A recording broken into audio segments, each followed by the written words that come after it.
You've probably never heard of a SACC before. That's SACC with two C's.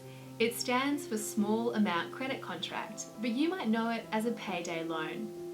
Basically, a SACC is a short-term loan of up to $2,000 that you can pay off for anywhere between 16 days to a year. They might seem like a good idea at first, but these fast loans can cause big problems. In fact, in 2015, the government announced a review of the laws that govern payday loans to see how effective they were in protecting those who use them. The results? They weren't good.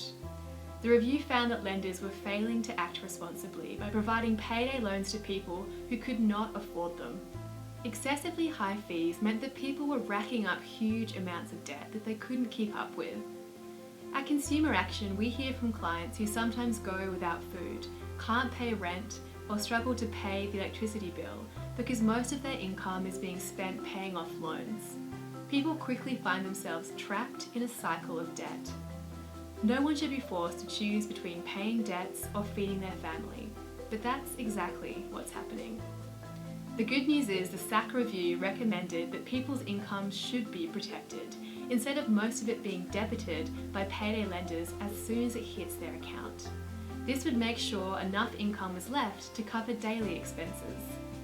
In more good news, the government accepted most of the recommendations of the review, including the 10% limit on repayments. But that was back in 2016, and since then we've heard a lot of talk, but we haven't seen any action. In this time, more and more people have been caught in a cycle of debt, struggling to keep up with repayments. Well, the plan has been laid out, we just need the government to implement it. Will you join the campaign calling on the government to implement the recommendations of the SACC review? This will strengthen protections for people so they don't get trapped in debt. Join the campaign now.